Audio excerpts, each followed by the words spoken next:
Hi, my name is Emily Williams, and I'm very excited to introduce the first panel for Father's Friday. And this panel focuses on how fathers can create a vision for their parenting.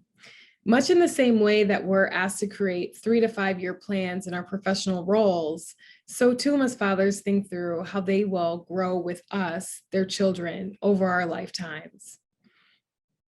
One story that comes to mind as I think about my father and his own vision for fatherhood is when I was in preschool and it was my birthday. I can remember in the morning being very excited about the treat that he would bring so that my classmates and I could celebrate. And of course, I was thinking, oh, he'll bring donuts or he'll bring cupcakes or perhaps he'll bring candy. And I distinctly remember him walking into my classroom with this huge cheese tray. And in that moment, I remember feeling a little bit confused, but nonetheless, my classmates and I celebrated and we were happy to have a treat that afternoon. And when he picked me up from school that day, I remember asking why he didn't bring cake or candy or some other kind of treat. And he said to me, Emily, I brought you a healthy treat. And when I kind of said, but all the other kids, they brought, cupcakes, sweets, or whatever. And he had said to me, Emily, what's important is that you are healthy and that you are you.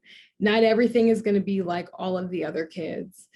And from that day forward, I certainly learned that, being raised primarily by my father, that not everything in my childhood would look like the other kids in my class or the other families around. And that was okay. And as I have grown, I've learned that that's certainly a blessing. And, having the values of health and a strong sense of self instilled in me has certainly served me immensely in my professional life and also my personal life.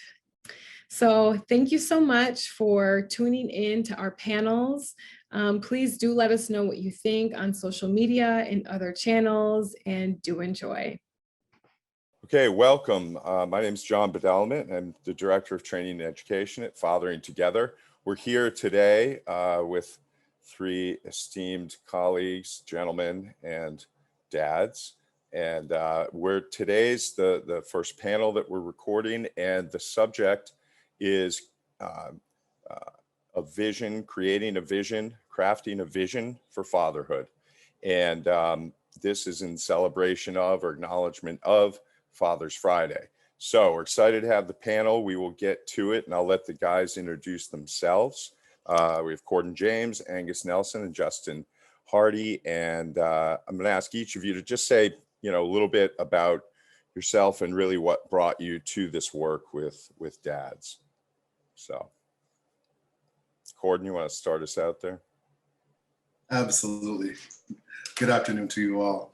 So my name is Corden James. I'm the owner and founder of the Corden James and the Comeback Kids Mentorship Program, where I work with youth, which stems a lot from my background growing up in transracial adoption, foster care, and then as well extending throughout the military, and as well being a father of 3. Currently have 2 boys and a girl. My boys are 13 and 12, and my daughter is 7, who's just right over here. I'm sure you'll see her pop in shortly. She whipped over here. And so, I got to this work, I think, just being a young father. I aged out of the system around 18 years old. And, 3 months after graduating, became a father, shortly went into the military and kind of had to father from a distance. And then as well with my daughter, I've had her for the last 7 years. I typically have her about 4 days a week. And, it doesn't come with a playbook when it comes to fathering. So trying to navigate the corporate structure and entrepreneurship and fatherhood has all brought me to this group to share my own experiences, but also to learn from other mentors and the direction that they're headed and kind of learn the best practices that they're doing inside their homes and inside the workplace. Great. Thanks, Corden. Do you want to say, Corden's also one of our new Fathering Together coaches, maybe say a word or two about that? Yeah, absolutely. So, being a Father Together coach, the curriculum that we teach, alongside John here is absolutely paramount in the workplace as far as executives go and how we break down that patriarchy. Again, the program is amazing. So thank you, John. All right, cool. Angus, you want to take it away? Sure. I got into space, about a little over a decade ago. I had become a stay-at-home dad. I was working in a nonprofit. The downturn in the economy, we closed the doors. My wife challenged me to go home and write a book, take care of our two youngest kids for the next 3 years. I wrote this book about all the challenges I faced as being a high performer, high achiever, get stuff done kind of guy. And I worked myself to the bone, in which case I turned into absolute self-sabotage. My 60, 70, 80-hour work weeks and my ambition and my ego turned into pornography, alcohol, and divorce. And out of that brokenness was my reinvention and learning about self-awareness, learning about, who I am and what I'm for. And flash forward, I got into corporate America and I was running an association around innovation. All of my clients were everything from Walmart to General Electric to Coca-Cola, Ford, BMW, et cetera. And so I've got over 200 seats filled with these executives who have gone to the best schools. They're making incredible money at companies you would give your left arm for. And so many of them were miserable.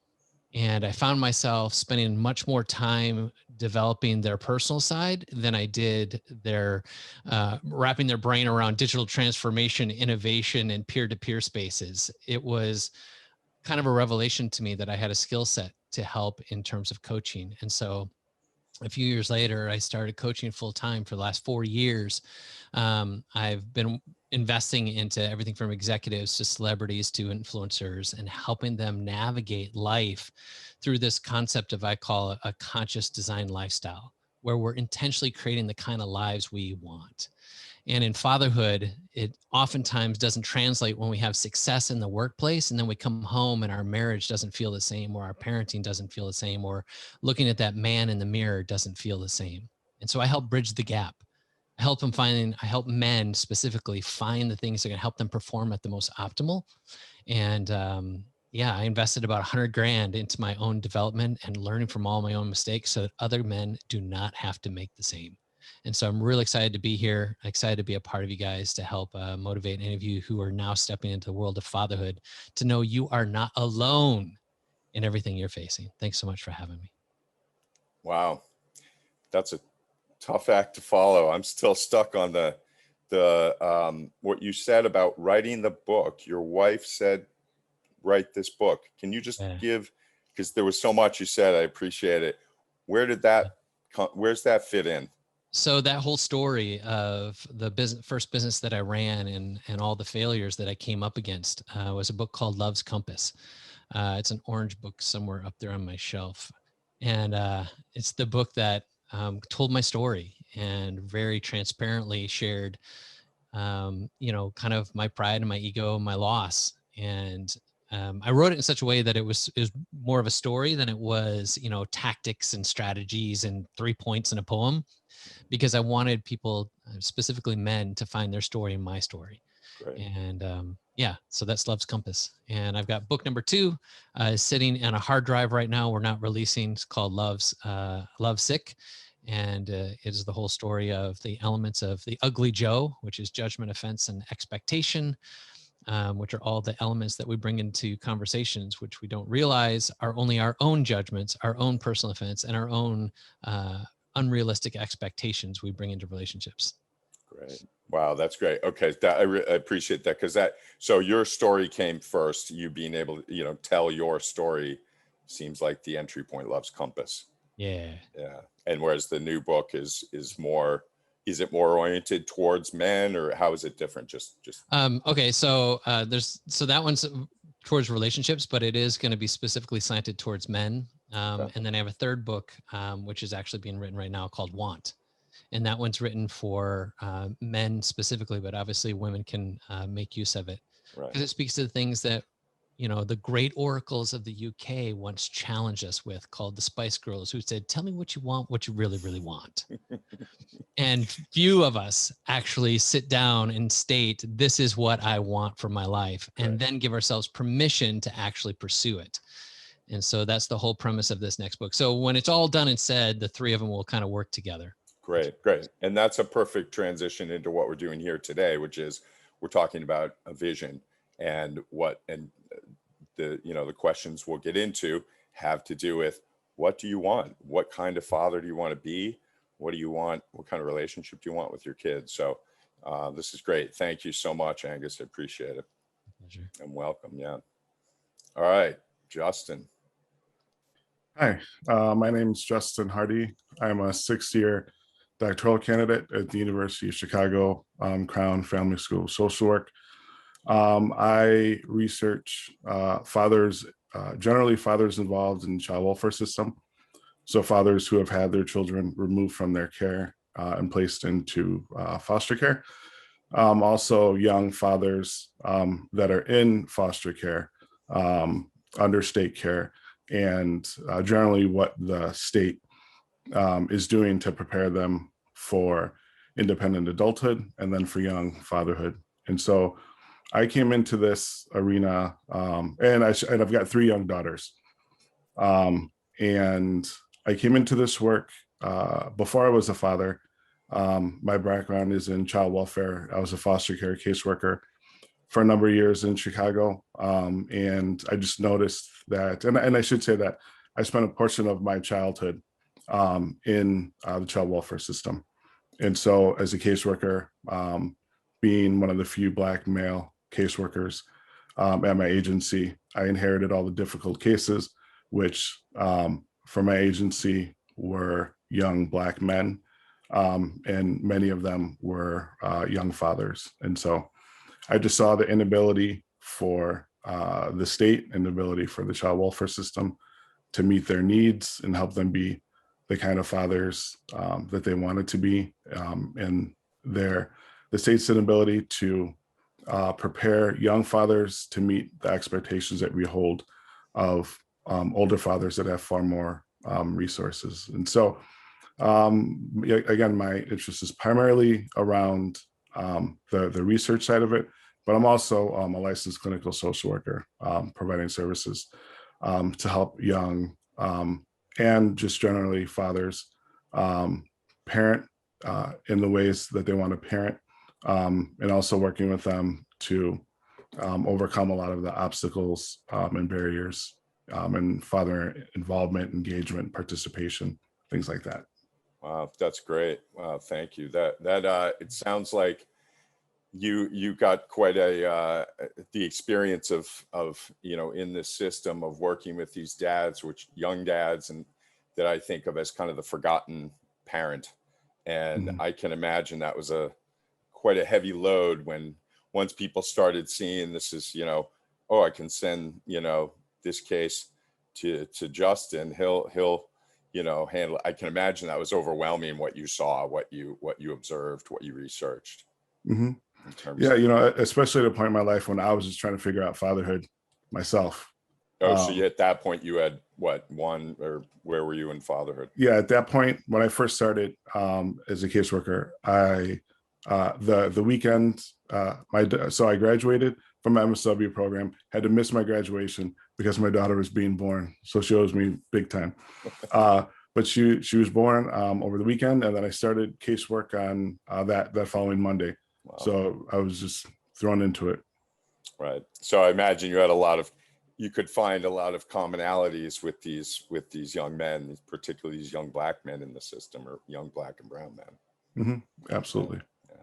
And in some ways, many of them were probably further along with fatherhood than you were. Yeah, right? That's an interesting point. Yeah, but right. Spot on. Yeah. Yeah. Because having worked with young dads in a high school setting, and my kids are a little older. My kids are now 16 and 18. I have to get those numbers right. But when they were younger, I remember, working, and I imagine all of you feel some degree of this, but working with these dads, and my approach was, I have as much to learn from you as you do from me. And truly, not just in word, it was like, these guys have so much that they, in many ways, I don't think they really see how much good they're doing, how much strength they have, how much resilience. And I think that's part of what we're doing today, is to say, it's really important as a dad to get clear on what you're trying to do and try and name, as in as much detail as possible, what kind of relationship you're trying to create. And I think that, young fathers in particular have a huge opportunity once they have that focus of, okay, this is what I'm going for, as opposed to I'm just overloaded, this is too much, and not only is nobody helping me, but people are making it harder and harder, which, I'm sure you can talk more about it at some point. So great. All right, welcome aboard. So why don't we go to the next, we'll open it up. I'll let, you can just raise your hand or turn off your microphone. The question I want to start with actually is, I want you to imagine 20 years from now, your kids, Angus, Justin, Corden, 20 years from now, imagine your kids are interviewed for a film about you, a documentary about you, right? I want you to imagine them sitting down with the interviewer, and the interviewer says, tell me about your dad. Tell me about your relationship with your dad. So what's just one or two things you hope they say in that interview? And then one or two things you hope they don't say, which could be, the opposite, not always, but give it some thought. And this is a question I like to lead with in most of my work with parents, because we often don't start out parenthood in the ways that we do kind of in other areas of our lives, like relationships or marriages. We don't necessarily start out with a clear sense of vision or intentionality. Things just happen, and we all of a sudden are in the thick of it. So the idea here is, let's go to further on down the line, 20 years from now, whoever wants to go, fire away. Just one or two things you hope they say and hope they don't say. I'll jump in here. So I would say, first of all, I love the way that you position that, because my way of phrasing it is like, we put more intention in organizing our sock drawer than we do the intention of our lives. We'll put our business socks in one side, we'll put our sports socks in the other side, we'll put the ankle ones or the tube socks. Like we'll do all of this. We'll color match, whatever. We'll like, for the ones that don't have a match, those kind of sit off in some corner waiting for their partners to arrive. Yeah. It's a dance party, right? So when it comes to our own lives, we don't quite put that same kind of intention. So with me as a men's performance coach, I'm working with guys to say the same thing, is like, who must you become? Like, determining what you want and who is the man I must become in order to accomplish the things I want to accomplish. Because it isn't about the tactics, it's about the being. It's about me being the man I need to be, not me trying to do and perform and manipulate and matriculate and ... And so one of the things that I did for my kids that I hope in 20 years they look back upon is from the moment they became conscious. And I have 3 kids. My oldest, she's 26. I came into her life when she was 9. And so I had to earn the right of fatherhood for her. She was a product of my wife's practice marriage, as I like to call it. And then I had 2 more who were the ones that I was taking care of, when I was writing that book. And they're now 12 and 11. Wow. And from the time those 2 were cognizant that they were even, could be coherent, when I put them to bed at night, I always said, I love you, I'm proud of you, and I believe in you. And then when they got older, we started stacking onto that. So now it's, I love you, I'm proud of you, I believe in you. And then, what do I say? I love you, I'm proud of you, I believe in you. And then the next part of it is, I don't remember. I'm totally drawing a blank. So that's building. That's an interesting one. I don't remember. Totally, my brain is locking up. So I love you, I'm proud of you, I believe in you. You're going to do great things. Tell daddy why. And they say, because I've got what it takes. Nice. And then we stacked onto that. And then the next part is, and every day in every way, I'm getting better and better. And then they trawl off into, the room saying smarter and smarter, prettier and prettier, kinder and kinder, or whatever else as they go on. But my whole thing was basically trying to indoctrinate them in this understanding of who they are. And so in 20 years, my hope is that they look back and say that was what made me, was their belief in themselves and understanding themselves, and that they had a dad that loved them and believed in them. And many times because that's not what I had. I had a dad that loved me, but he didn't always tell me. I didn't have a dad that, believe me, was more critical than anything else. He got much better as he, matured in time and age. Right. But when I was younger, he was the guy that criticized everything that I did. I'd come off the hockey rink and he'd say, "Why didn't you make that pass?" Even though we won the game. And later, when I was in high school, I was just getting ready to graduate from high school. My dad put his arm around me and says, "You did a great job. I'm proud of you." And I was like, that's not my dad. That's not the guy I grew up with.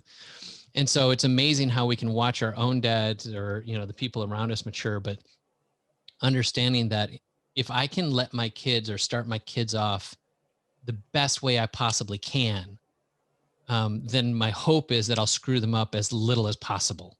Right. And I know it's not going to be perfect, but the 20-year down the ride, the thing I don't want them to say, I don't want them to say that my dad was a fraud. I don't want them to say that my dad didn't try to achieve what he was capable of. Great. And it made me want, because you use the word indoctrination, which I think is, that's a fair word there. I mean, we all have to communicate our beliefs in ourselves, in the world, in our children. So on some level, why not make those words positive and not critical? So on that note, you said 20 years from now, you hope they don't say you was a fraud. So I imagine those things that you said each night about them believing in themselves, I imagine there were words and actions throughout the day that that they could point to. In other words, I could see, to take the extreme of that, like, what was it? I love you. I believe in you. I'm proud of you. And I'm proud of you.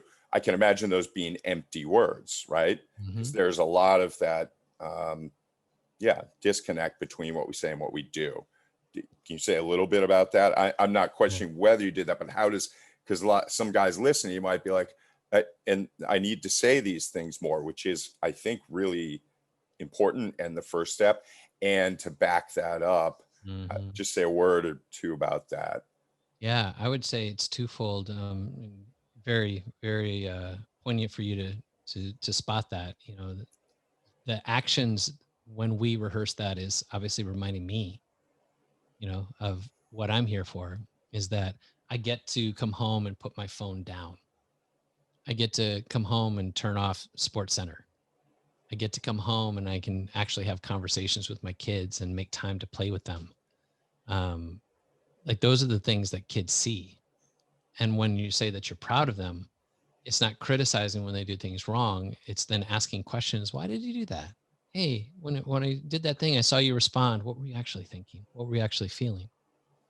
And for me, it's always different than my emotions, because of how I grew up and stuff like that. I was a really emotional person, and I could get really excitable about things. Or if the kids would do something that I was in the middle of something and I was focused on something, I would get annoyed and I'd snap at them.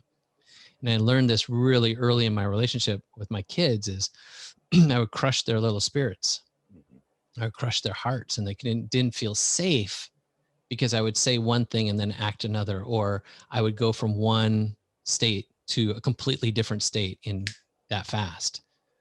And I realized that self-control and my maturity was my invitation, helping kids have their maturity and their self-control. Right. So I had to set that temperature. So the equality of what my words said along with my actions, yes, it's very simple to say. It's obviously very difficult to actually manifest. Right. That's the reminder it gives when I sit with my kids. Yeah, I love that. And I think that's the part that's important. You said the first thing, it's a reminder to you. And I think that's what's key, is if you're sitting there saying, I believe in you, then there's hopefully a part of you, or, anyone, any dad, that's saying, geez, how do I show that I believe in them? Did I show up at their performance or game? Like trying to keep yourself honest, which I think is a great thing. And I also want to highlight so much of this about language. You mentioned your dad didn't necessarily have that language until later in life. The positive language of support, the language of emotion. I think that's a lot of what we have to do now, and what this whole exercise of vision's about, is raise the verbal bar. Most of us as men today, you know, generations past, they just didn't, there wasn't the language, and it's not that complicated, the language. It's the language of feeling, the language of reflection. And that's what I think you're saying, and that we have to do, which is to say, I love you, to say, I'm proud of you, to put words to that, and not just assume our kids get it because, and this is a big one, you know, I work hard, and that's always what I hear from younger kids, and I'll ask them what they're proud, you know, tell me what your dad does that you're proud of. And a lot of times they'll say he works really hard, and that's fine, but we can't assume our kids translate our working hard as love for them.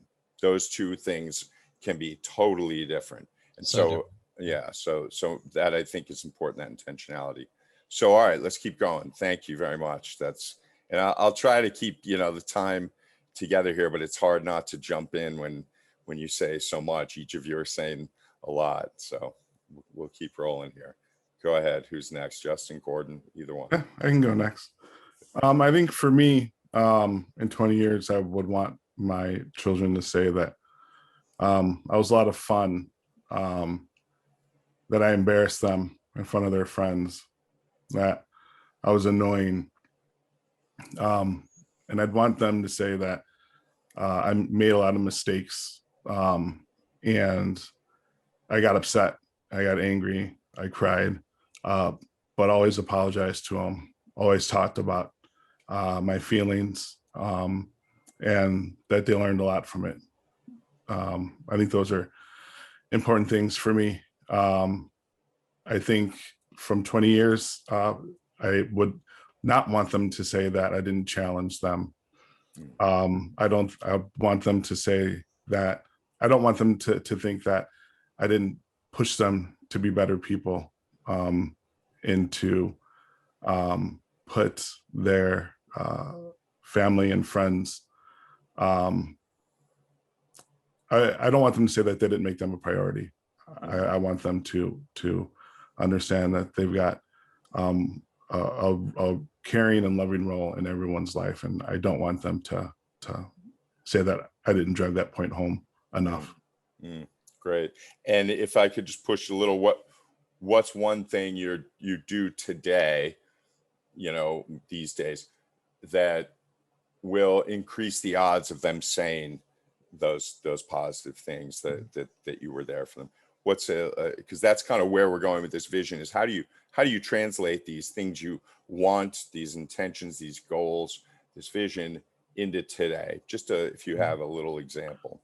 Yeah, you know, I always tell them how I'm feeling, or if I get upset, I always tell them why I'm upset with them. And I don't let things go unchallenged. And I don't let our interactions go kind of with cliffhangers. You know, I mean, I've always taken this kind of stoic approach to life, and that I don't know if today will be my last day on this earth. And so I don't want my interactions with my kids, if they're the last interactions, I want them to know everything about how I'm feeling that day, or why I made the decisions that I did. So just, you know, in my oldest is 8, my youngest is 2.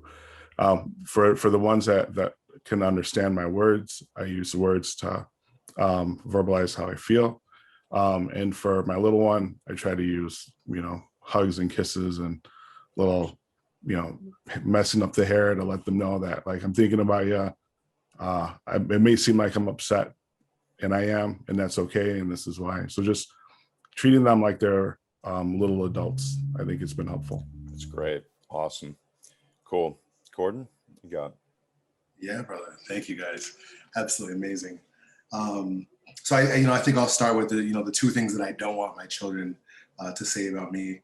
And I think the biggest thing for me is I don't want my children to say that I never taught them how to cope with something. That I didn't cope with something.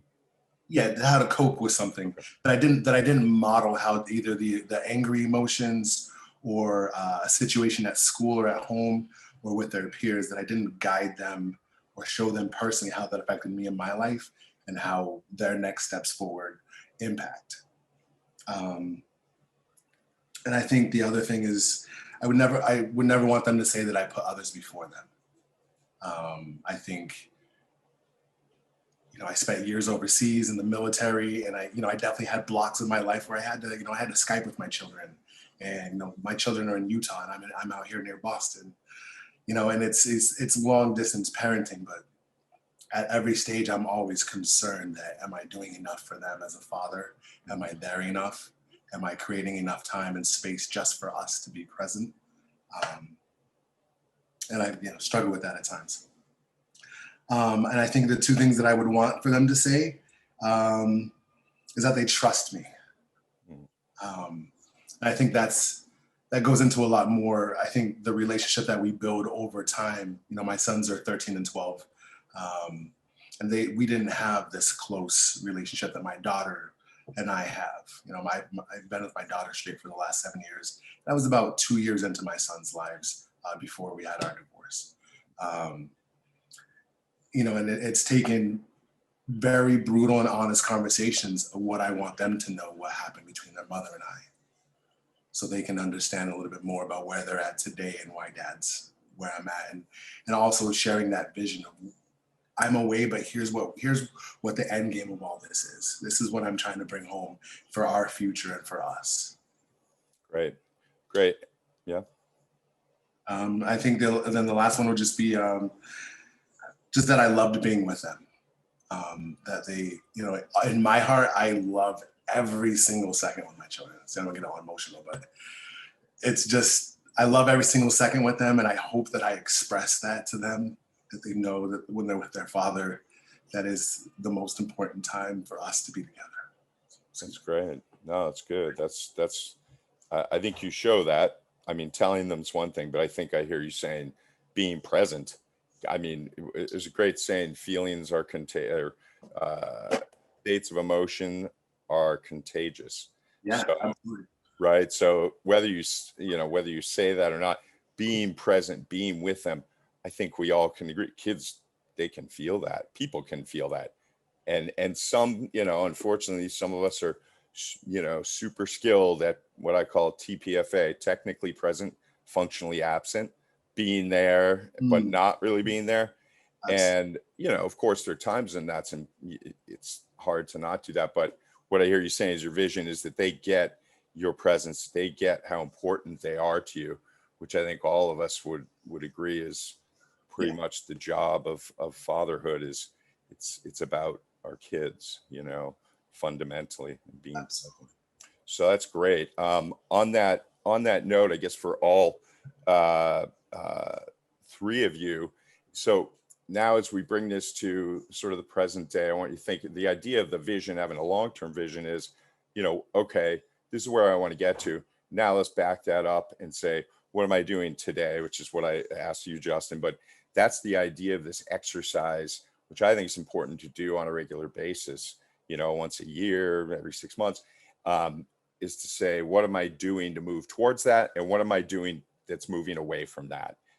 So now let's bring this down to sort of connect this to work life, which is to say, in business and work, a lot of times people have very concrete goals and they want to achieve certain things. So like a 5-year plan, a 3-year plan. Do any of you have any experiences of, creating a 5-year plan or even a 3-year plan, 1-year plan for your role as a father? Have any of you done that? And I'll just open that up because what I want to get at is sort of helping guys think about these connections between work and home. Oftentimes we guys lose all these skills that we have at work or ideas at work, then we lose them on the way home. So go on. Angus, yeah.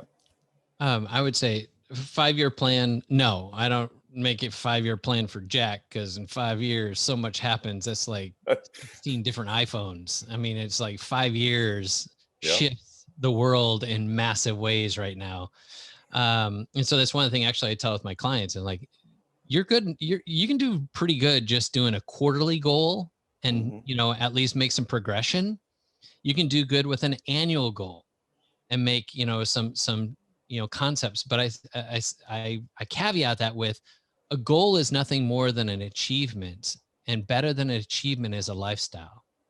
Because if you just seek the achievement, that's all you'll achieve. But if you seek a lifestyle, you're likely to supersede any kind of goal or achievement you're trying to reach. Quick example. So we say, hey, I want to let's say I want to do 20 sales in my company this next year. Awesome. You're working with big tech companies, selling software to big companies. Got it. And so now here's the challenge of the next year. One person might drag their feet until Q3.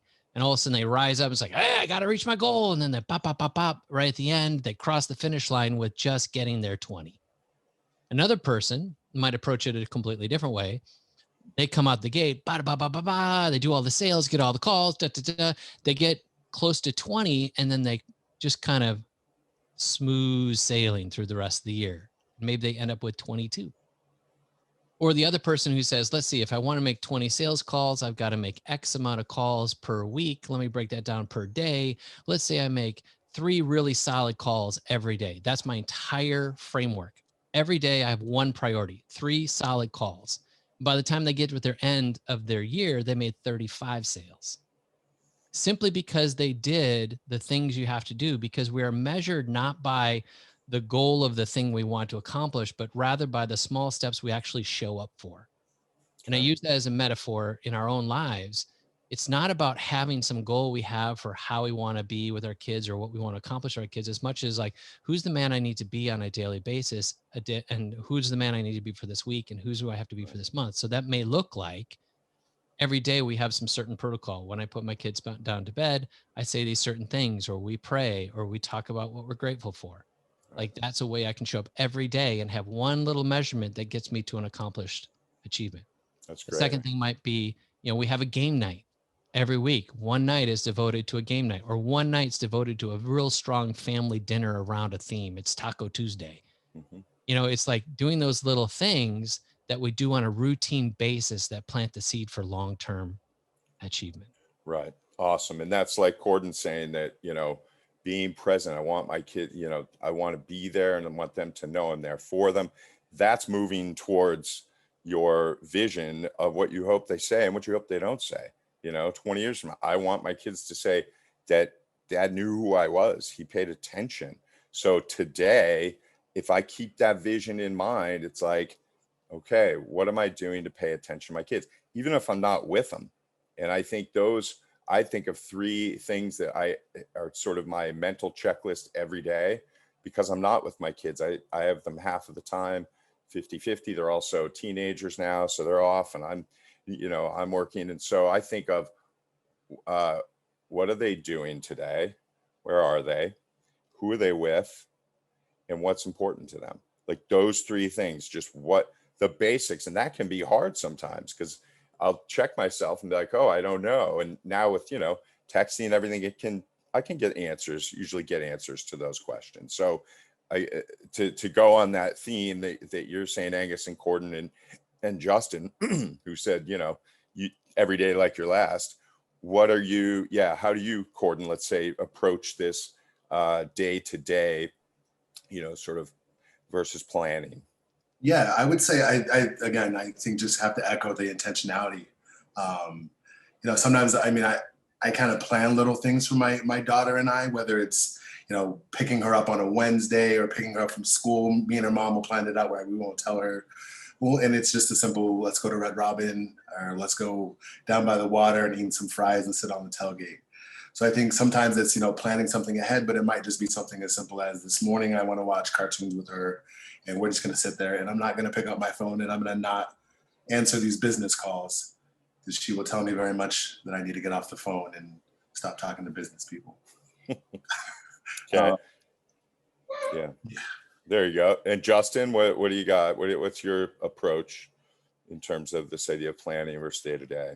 Yeah, in child welfare, we have this term called concurrent planning. When a kid is removed from care the first goal is for the kid to return home. The second goal is if they can't return home, what are we going to do? And so I think in my life, my wife and I have concurrent planning, and I think it aligns well with our thinking. So I'm just more day to day.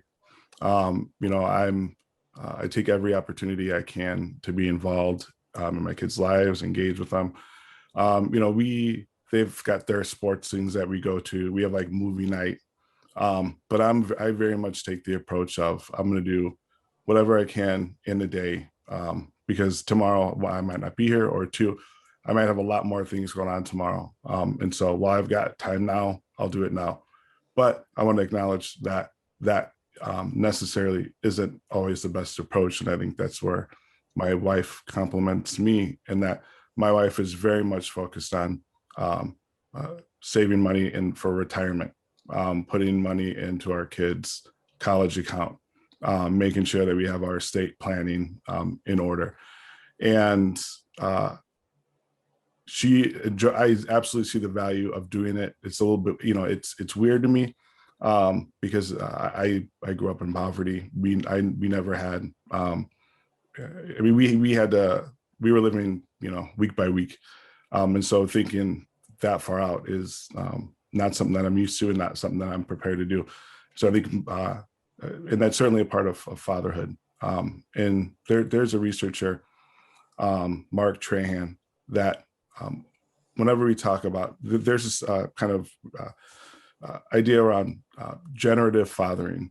And so, fathering in terms of thinking long-term. And for me, I think, I take daily action to make sure that I'm meeting my kids' emotional, psychological, mental health needs. And I think that is one way to kind of look long-term. But also, one thing that this researcher, Mark Trahan, and I talk about a lot is just even thinking about your children is an act of fathering. And you don't necessarily always have to be there, but just always having your kids on your mind, I think, is something that certainly Dr. Trahan would argue isn't researched enough. I agree. But I think that, just even doing simple things like that, I think, can serve towards a long-term goal. Totally. That's beautiful. And that goes along with what the other panelists are saying around being present. And that doesn't have to be with your kids, just having the exercise I mentioned of 3 things that I think about, that's a way of being with your kids versus not thinking about them, versus having no, and all of a sudden, days have gone by, and if you haven't seen your kids and you haven't thought about them, then that is absence. Because I think you probably, many of the research shows that it really, at the end of the day, it's the quality of your relationship that matters. Whether you're living with them or not, it's the quality of that relationship. So just as a follow-up to that, what advice do you give to dads about being intentional or having a vision? Because I think, Justin, what you're saying is that it's a struggle for you to look too far ahead, and that the day-to-day is what matters. And yet I hear you also saying, like, you do feel like it's important to see, to have some sense of where you're headed, some vision. So what would you say to a guy, say one of the young dads that's, he might not, some of the guys I worked with, they didn't think they'd be around in 5 years when they were, they're 17-year-old guys. And, some guys maybe, Angus, that you work with are, they're just not giving any thought. Their work's too important, or they're too busy working 90 hours. So what do you say, Justin, to those guys, whether it's the young dad or the busy dad, about, how to start this process of crafting a vision, whether, you're not doing it perfectly, but what do you say to them? Yeah, so I my dissertation's on young Black fathers.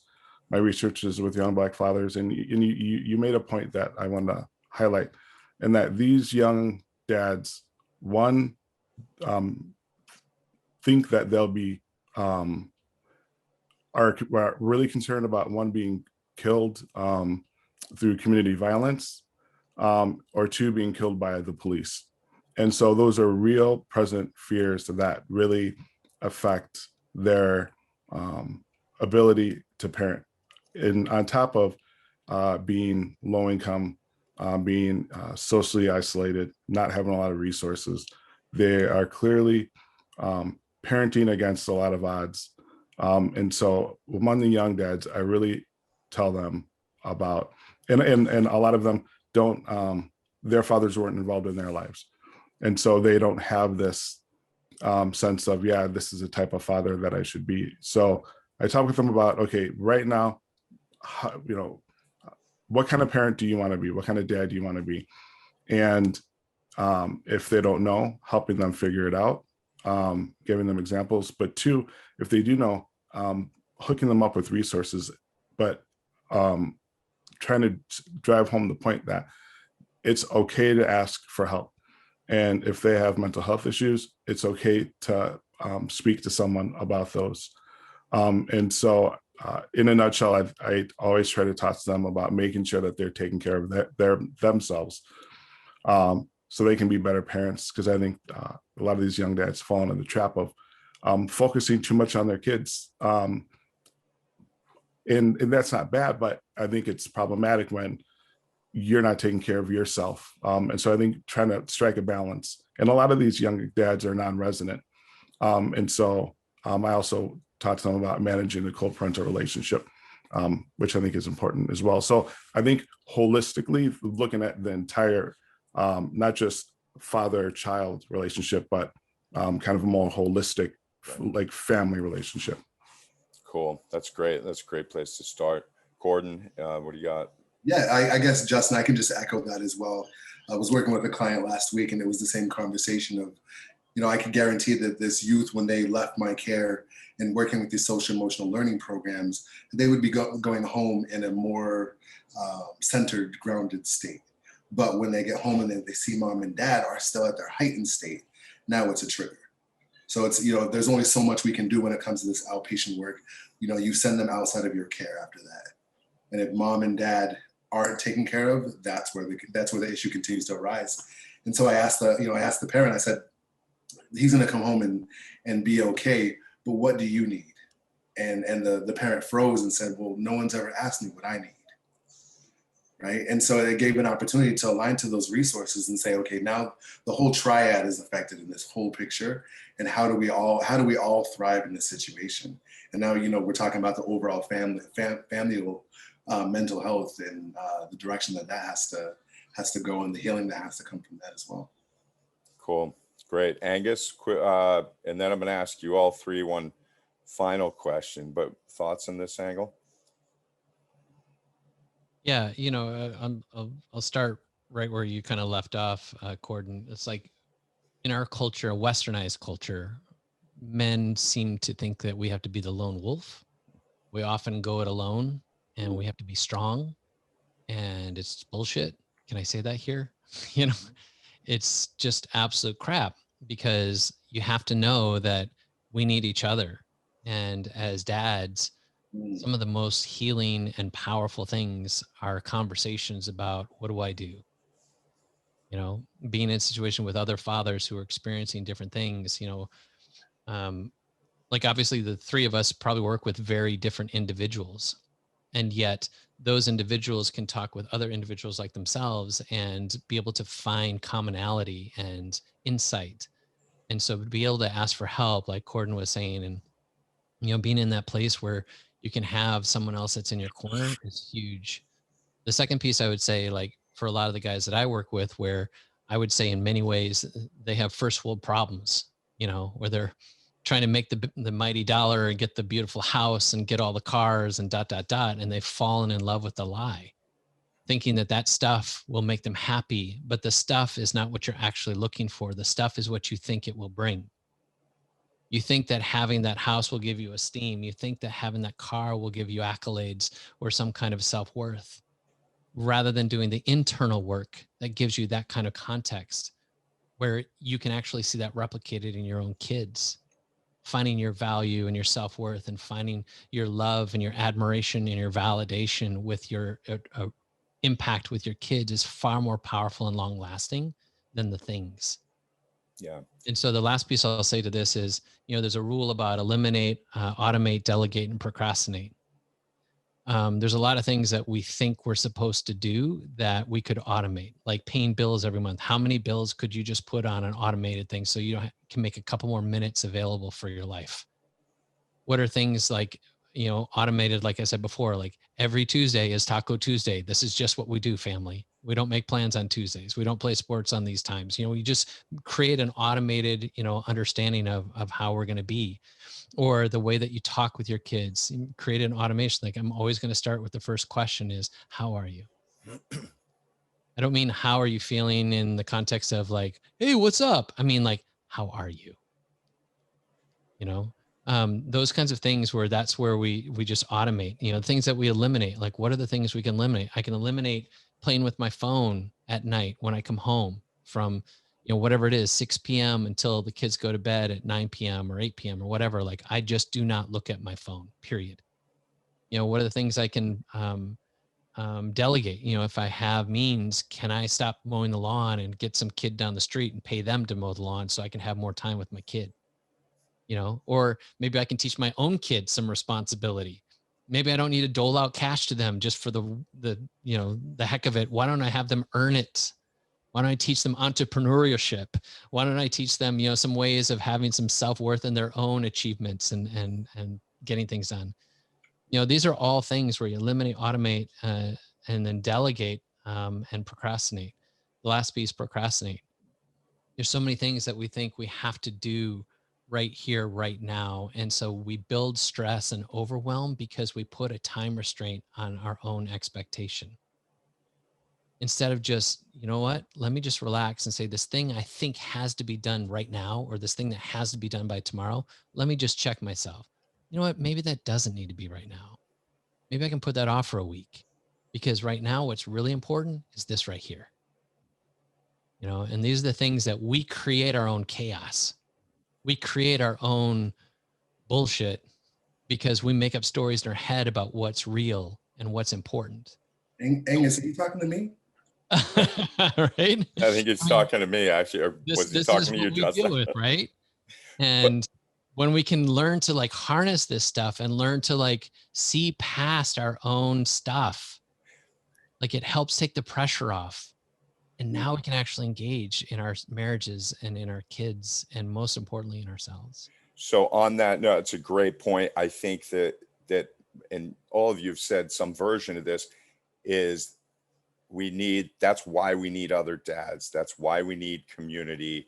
That's why we need other families, other parents to talk, to bounce ideas off of. And this whole idea of go it alone, which I'm sure all four of us can relate to, is so powerful. It's so ingrained and so taught. But the reality is, when we get together with other dads, other moms, other parents, and we very quickly learn, oh, you deal with that too. And then also, I think, pointing out with the dads we work with, make sure that we have to recognize what we're doing well. Like, your daughter just came and gave you a hug. That says something. My guess is you probably didn't have that experience as when you were her age, of your dad coming over and giving you a hug. Like, we need to point out those strengths and what guys are doing well. Especially, I'm thinking of those young dads who, if they don't have they're not getting any feedback, they don't know that, wow, they're mimicking their baby. That's actually really good, healthy brain development. But unless somebody names that, or unless they hear that from another dad or somebody they're working with, then they don't know, and they might do it or they might not. Versus saying, hey, keep doing that. That's going great. So I want to wrap real in a nutshell for each of you.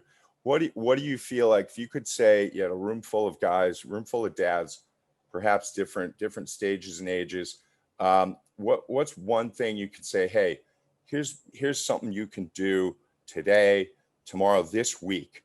Here's one idea, just kind of direct, straight up advice for getting going on this vision, on being intentional. Because again, most of us didn't grow up with this, or if you were lucky if you did, but I didn't know what my dad's vision was for my relationship.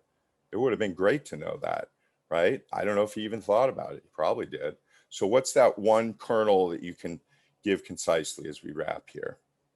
I'll leave that open to you. Um, To move towards a vision. Sorry, go ahead.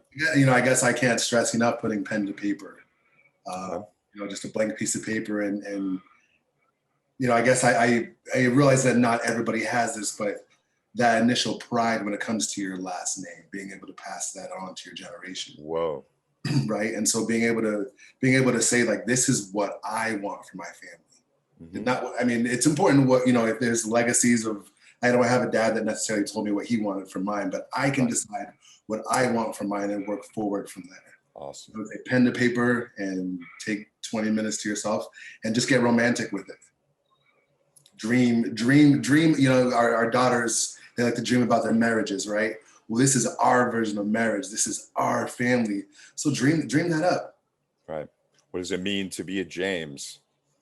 Right. You didn't necessarily get that, but you have. In my head, I think it's important for my kids to know that I move every day with that. When I have this Corden James on my shirt, I move every day with a purpose to ensure that if I'm not there, that when someone hears my name, they can relay that to my sons, that my sons have that respect.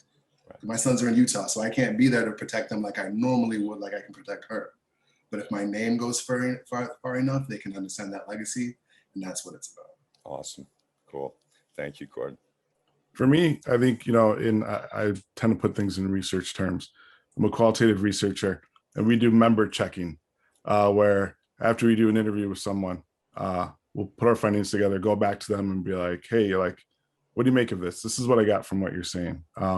Because we value them. We think that they're the experts.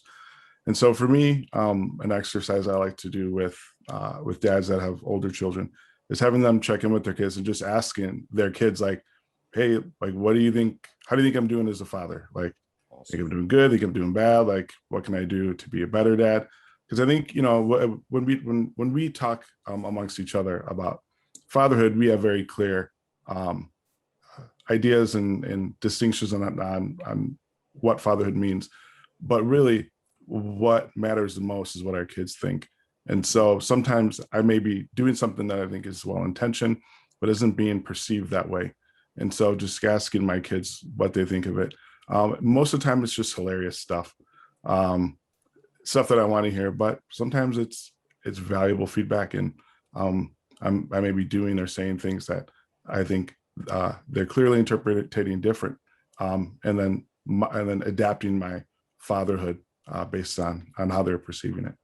That's awesome. And just to give that an echo, and maybe we can put this in show notes or on the website, but the part of our curriculum, we have an exercise called the relationship checkup, which is essentially what you're talking about, just to say, you fill it out as dad, and then the child fills it out. You could do it with young kids. You could even put it in terms of grades. How am I doing? A through F. How am I doing in Y?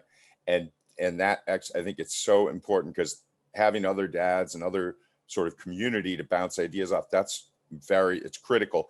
And we shouldn't miss that piece that you're pointing out, which is, how do our kids perceive that?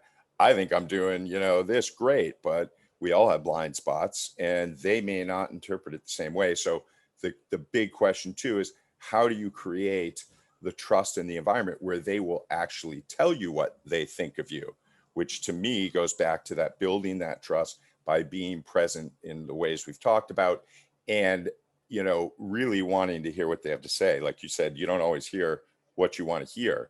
So if they get the sense that you don't want to hear that, they're not going to tell you.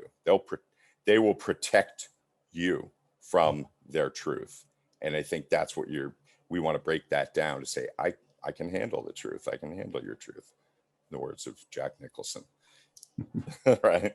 Or whatever, Tom Cruise, that you can't handle the truth, that whole thing. But we do have to make a space for that. I think that's really important. And the more you do that, I suppose the better it gets, right? The more used to it, like, okay, he can handle what I just said, So and do something about it.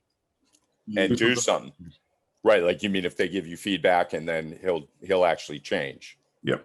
Yeah. Or give rationale on why I'm parenting in a way that they may not like. Right. Just because they give you feedback doesn't mean you have to change it, but you could explain yourself, right? Yep. Awesome. Okay, cool. Last word, Angus, and we're going to wrap. And what do you got? Well, I'll put one little caveat to what you guys said. It's an exercise that my wife and I did when we first got married. And you can use this with your kids too. We call it the 5 loved and 5 unloved. It's where both sides make 2 lists. One is 5 things that you do that make me feel loved, and 5 things that you do that make me feel unloved. Oof.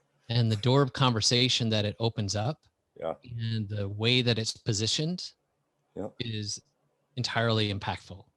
Yeah. Because you're not placing it from the position is, I hate it when you do this. Right. It's placed from this place of, when you do this, it makes me feel unloved. And in our marriage, sarcasm, I came from the Midwest. Sarcasm is like our natural tongue. And I would be sarcastic with my wife, and she'd say, you know how immature that level of communication is? I'm like, what? She's like, you can't just be straightforward and say what you really want. And she would challenge me that. And it took me a few years to really work that out. Obviously, I get around my family and it blossoms in really horrible ways. But, you know, in our home, like, I've worked really hard to eliminate, because I want, first and foremost, my wife to feel loved. And so that becomes a natural kind of encouragement or motivation. Okay, so to answer your question, enough with the caveat. First thing I'd say for any dad is, don't let your shit becomes your kid's shit. Eliminate shame. The shame that we have of our past, the shame we have of the things we've done, said, or people have done or said to us, is nothing that needs to be passed on. And so for us to deal with that, to get counseling, to get coaching, to get mentoring, to do whatever we need to do to make sure that we are not perpetuating our own pain. And because everything that we carry in shame as a man are things that even subconsciously we are transferring to our kids. Maybe we grew up in poverty, and so we have a poor relationship with money, and we start telling our kids, hey, rich people are jerks. Hey, rich people, they stomp on others. Hey, rich people are always out to cheat for their own. Now all of a sudden you're telling your kid, don't ever become rich. Like, this is where we're taking our own pain and we're programming our kids to have these belief systems that are actually going to work against them. Right. And so eliminate your shame. And then the last thing I'll say related to that is replace it with 3 things: joy, abundance, and generosity. And that can look very different for different people. Because what I know is, in my travels around the world, whether I was in Haiti or whether I was in a small town in Thailand, or whether I was in Venezuela, whether I was in the dirts of Mexico, like, people who have nothing can still be full of joy in ways that people have everything can never understand. And no matter where you're at, if you perpetuate in your kids this understanding that life can be joyful, that life can be abundant, that life can be in a place of generosity, that we come to the world from a place of supply and source, and that we're not dictated by our politics or our environment or the people around us and how we will show up for the world. But instead, we instill in our kids a way to make the world more beautiful, more kind, more loving. And so I would encourage you, in whatever place you're at, is that you find a way to share with your kids this fact that life can be generous, abundant, and joyful. Awesome. Excellent. Thank you. Thank all 3 of you, Angus, Justin, Corden. Thank you for participating. I think there's a lot of wisdom here. And just to bring it back around to this idea of a vision, Corden just let me know that he sent a text to his kids. I hope it's okay, Corden, to ask him how he was doing as a father. And they got right back to him and said he couldn't be doing any better. So, and they're 13 and 12, right? Which is a nice response. But of course, now you take that. There was a delay, like an hour delay. So I'm hoping I can cash in on that. They were like, what can my dad do better? Right. Ask them again tonight, and we'll see if they've come up with anything else. But I want to highlight that the point is an important one, which is kind of going back to, in a way, what Justin was talking about. Like, you know, it's a process. You got to keep doing this. You can have a vision for your kids. You can ask them how you're doing on it. You can share your vision with your kids, which I think is important to do if they're old enough to have that dialogue. I've done that with groups of fathers and their kids together. You want to see a kid paying attention to their father, have that father talk about what his vision is for that child. again, most of us didn't get that. It is incredibly powerful for a kid to know, wow, you're really thinking, you take your job seriously, as you're really thinking about me. There's not a whole lot more that to buffer against shame and to build love and a sense of self-esteem than, both telling them and showing them that they matter. And that can be as simple as, sharing your vision or just being present. I have a friend of mine who said 10 minutes of eye contact per day is his goal, like straight, just eye contact with his kids, not like 10 minutes straight staring at his kids, but just being present when you have eye contact, right? Even over the I stare my kids down. Yes, stare them down, right? But again, presence is critical, and all these day-to-day practices create that larger vision that we can live each day. So on that note, thank you all. We will wrap this first panel, and best of luck to you.